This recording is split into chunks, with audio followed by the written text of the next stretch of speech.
asalaamaaleykum waa Sénégal asalaamaaleykum waa MD le Patriote ñu ngi leen di nuyu di leen ziara di leen ñaanal jàmm waaw ñu ñëwaat ak yéen tey si benn waxtaan bu am solo muy une semaine après élection locale yi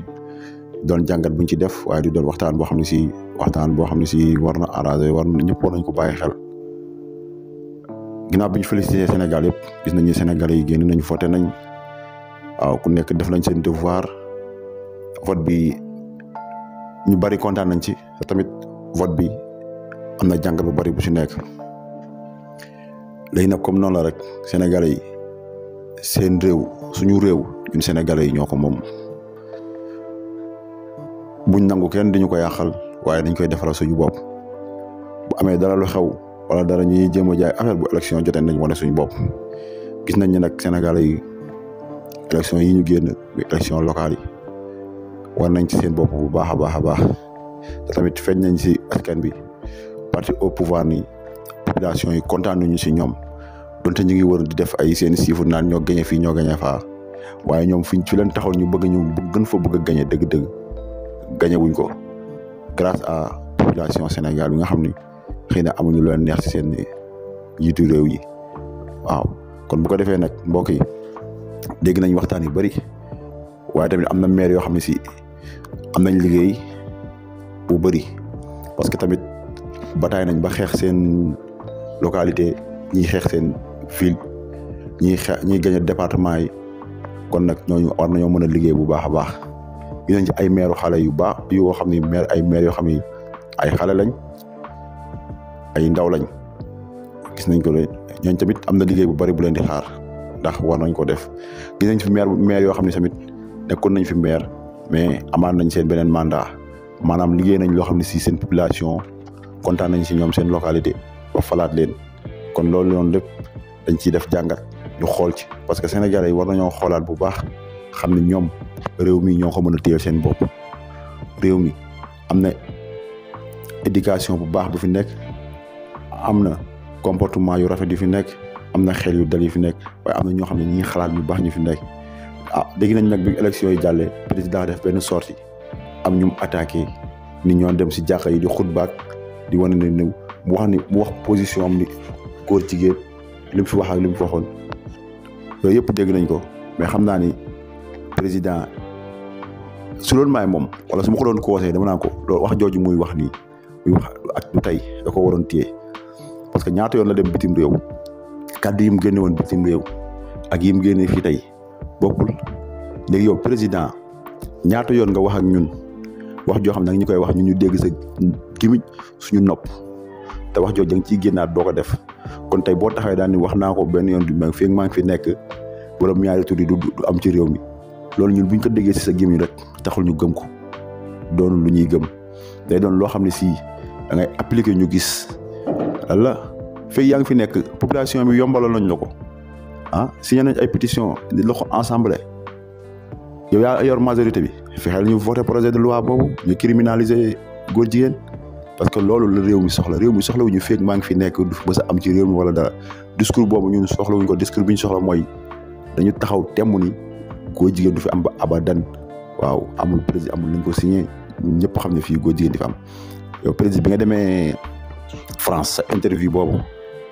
yow da nga accepté ni góor jigéen am na Sénégal nga d'accord ni góor jigéen am na fi mais yéen état bi amul ak ñoom benn problème xëy na population bi ñoo leen sonal muy kaddu yi yaa ko fi waxoon ñu xool kaddu yi président waxoon ñu ñëwaat.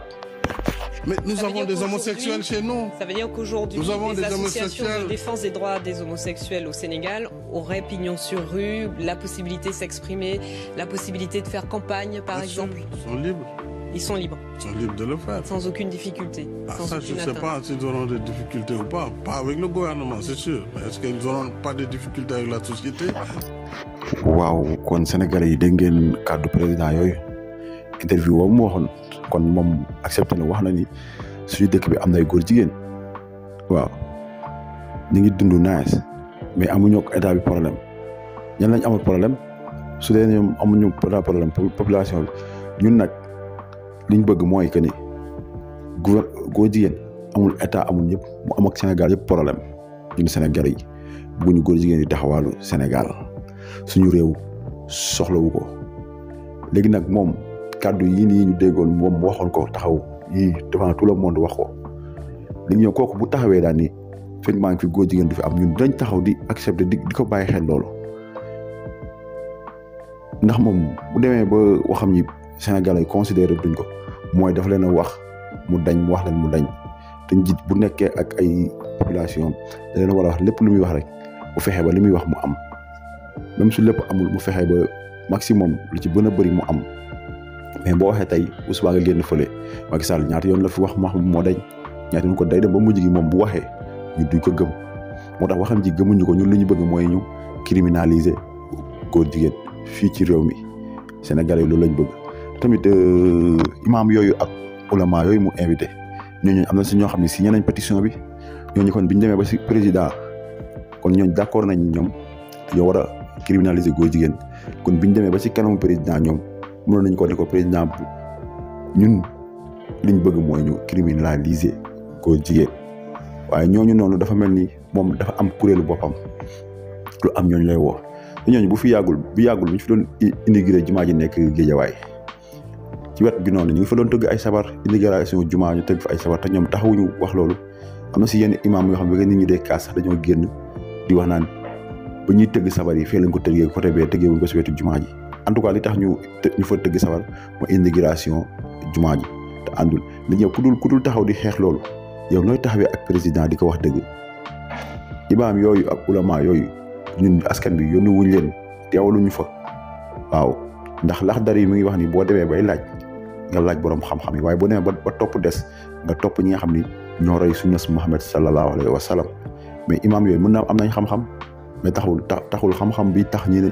kii ñoom topp ñu ci yoon boobu maanaam teguñu ñu ci yoon boobu léegi seen yoonu intérêt teewul nag bu ñu amee masala boo xam ne dañ koy laaj ci diine mën nañu ko laaj mais bu roy jotee ñun buñ leen roy dañuy dem fekk ñi nga xam ñoo roy Seydina Muhammad sallallahu alayhi wa sallam ñu topp leen léegi ñun ñi ñuy roy mooy ñi nga xam ne dañ ne góor jigéen dañ koy criminaliser par force ci Sénégal ñun ñooñu la ñuy topp parce que loolu mooy lu yoon loolu la sariya santaane kon nag président nga xoolaat sa bopp nga ñëwaat nga xam ne ñun Sénégalais yi lii lañ bëgg tamit pareeguñu pour sax di ànd ak yow ci nii ñoo pare pour gën la sanctionner yeneen sanction yu gën a tar waaw parce que nag yow ñu ngi lay wan ay signes yu bari xëy na yow comprendre oo mars ñëw na fi gars yi def manifestation bu mucc ayib gars yi def manifestation bu métti nga génn di apaiser di wax na xel yi dal li nga doon wax gëmoo ci dara parce que yow même sa discours bii nga waxaat sax démb naan ay ñii di dem si ay kilifa diine di ma sosal dem si ilimaani di sugi yaa ngi yëkkati tension bi parce que yow mënoo négocier yow da ngaa yaakaar lépp da koy régler ci xët ci force ñun Sénégalais yi léegi nag boo ñu jéemee jaay force ñun ñoo yor suñu baat dañ koy jëli ñun tamit ci force kon nag président ma lay ñaan nga xoolaat sa discours Sénégalais yi ba ñu la de dañoo am lu ñu bëgg te defal loolu ko waaw kon loolu nag nga xoolaat ko bu baax nga defal ñu ko waaw bu ko defee rek ñu ñëwaat comme si élection ñu ñëwaat ci locales yi rek ñëwaat ci quelques maires am ay maires yoo xam ne il faut ñu wax si ñoom ñu déglu xool bu ko defee rek dañuy njëkk ci monsieur le maire Barthélémy Dias waaw gis nañ ni Barthélémy Dias ku Sénégalais yi bëgg la ku population bëgg la waaye jàmbaar la waaye tamit ku nangoo liggéey la gis nañ ni maire bi mu nekkoon si ka maire Mermoz gis nañ si taxawaay bi mu ci taxaw gis nañ tamit jàmbaar la gis nañ ko sincère la kon bu jëlee maire Dakar jàppaan nañ ñun Barthélémy Dias dina ko liggéey ci liggéey bu mucc ayib ndax Sénégalais yi foofu juumuñu fa ndax xam nañ ni ndaanaan la te ku sincère la ku am gëm-gëm la kon nga la waay rek Barthélémy Dias ñu ngi lay ñaan maire Dakar bi nga fonkal ñu ko nga liggéeyal ñu ko ba ñu xam nga def fi loo xam ne maire mosu ko fay def waaw ndax da ngeen a xeex ba jëlee ba kii fi tamit parti au pouvoir def na lu ne financé na ku nekk xaalis ku jox xaalis askan bi yeewu rek daal di xam ni ñooñu duñu waaja yéenay waaja kon nag amaana liñ leen ci noonu ngeen fay ñu ko ba mat ngeen liggéeyal ñu suñu localité yi ngeen fal suñu ville macha allah maire Dakar nga defal ñu ko bu baax te wóolu nañ la ci bu ñëwaatee tamit ñëwaat ci keneen rek muy Ahmed Aïdara waaw Ahmed Aïdara ñu dañ koy encouragé bu baax a baax parce que tax ñu dañ koy encouragé gis nañ ni ku ñeme la tamit gis nañ ko am fit la parce que au début boo ko dégloo nga jàpp ni noonu la wala dara waaye ndekete kii li muy def lu ko sérieux la ndax yàgg na wàcc géejawaay bëgg na géejawaay te wane ne ni moom géejawaay moom la amul lu ëpp géejawaay kon fayit na ndax géejawaay mu affronté la ko président ndax lan kooku dëkku fa tamit dafa jóge woon rek te bu demee ba Aliou Sall taxaw meeru géejawaay Malick Gakou la jàppale bi ko Malick Gakou jàppale woon moo taxoon tey mu nekk meeru géejawaay kon nag Ahmed Aidara yow gis nañ ni jàmbaar nga gis nañ ni bëgg nga géejawaay trop kon nag li ñu lay wax rek mooy fexeel ba géejawaay na nga ko liggéey sa kéem kattan ba waa géejawaay xam ne yow di nga doon woote mi si yow géejawaay dëkk bu mel ni moom li ñuy njëkk a jooy mooy nañ fexe ba géejawaay am armeer même bu dee ab poxus mu ndaw ñu xam ne armeer yi géejawaay la daan nañ dégg nga koy kaas lu bari nag daan nañ dégg sa émission boo daan toog kay wax bee ci géejawaay ñu xam ne kii maîtrise na géejawaay da ngay toog fi nga toog naan ko ñu nangam maire nangam moo fa dëkk nangam di wax ba kii kër gi boo fa demee mooy kër jubkat yeeg yooyu yëpp kon ñun xam nañ ni maîtrise nga géejawaay kon xam nañ ni jafe-jafe bi waa géejawaay doon dund yow Ahmed Aidara xam nga ko kon di ci xaar sa kéemtalaay kàttan nga fexe nga liggéey géejawaay ba waa géejawaay xam ne seen doom lii moo taxoon mu doon rey boppam pour laaj ba Sénégalais xam ne kii lii moo taxoon mu taxaw ci télé bi di wax ay suur gaz yu ko tere xeeñ ak noonu bañ jox ko kii département géejawaay kon nga la waay Ahmed Aidara yow am na liggéey bu rëy bu lay xaar nga la na nga góorgóorlu waaw bu ko defee kon niñ ko waxee rek góorgóorlu rek pour taxawal sa dëkk ba population bi gën a xam ne yow jàmbaar nga te ñun xam nañ ni loolu pare nga pour def ko waaw bu ko defee comme Bara Gaye moom jàmbaar la kooku dafa liggéey ba waa koñom falaat ko macha allah gis nañ tamit maire Yeumbeul Nord moom liggéeyul dara kooku wàcc na gis nañu Thiaroye-sur-Mer maire boo xam ne ñu fa nekk depuis ñaata 99 2000 ba léegi dafa fa dara tey gis nañ ni xale bu ndaw moo ko fa wàccee kon xale boobu am na sas maire Yoff kon maire yëpp ak Ndoye Bane tamit gis nañ tamit doon tey def na lu rafet fexe na ba gagné localité am fexe ba dëkk ba mu dëkk noonu wane ni Baye Fallou pire la wane na ko population bi delloo ko njukkal bi kon nga la waay ñooñu liggéey seen dëkk rek bu leen war di ñaanal maire yëpp nag di leen ñaanal yéen ñëpp nag yàlla oyofal leen yan bi ba yéen ñëpp ngeen liggéey ko ci jàmm ak salaam ku mel ni Diop si yéen ñëpp yàlla defal leen ngeen liggéey ko ñaanal leen nii ñëpp ku nekk yan bi la yàlla yan bu oyofal ko waaw ndax yàlla mooy fale waaye tamit war nañu ko mën a ñaan koo xam ne comme la fal rek mu accompagner la macha allah ngeen gën a góorgóorlu Sonko tamit moom am na sas ma fal nañ ko Ziguinchor ndax gars yu bari doon nañu wax sax nag coalition Yewwi Askan Wi voté wuñu ndax coalition bi dañoo voté ngir Sonko lu mu ci munti am rek mooy coalition bi gagné na lu rëy mais Sonko daal moom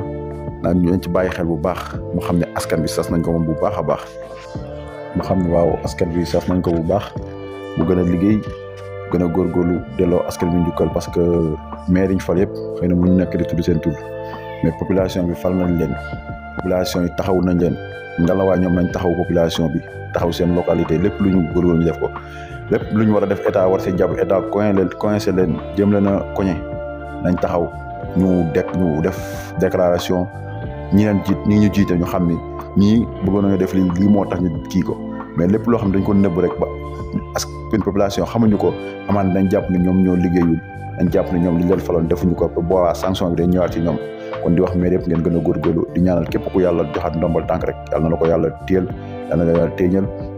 waaye fal la ko ba lépp loo yéene rek sa localité rek yàlla mottali ko boo xam ki bokk Benno Bokk Yaakaar ki bokk beneen parti ki bokk Yewwi ki bokk képp ku bokk PDS ku bokk daal ku nekk maire rek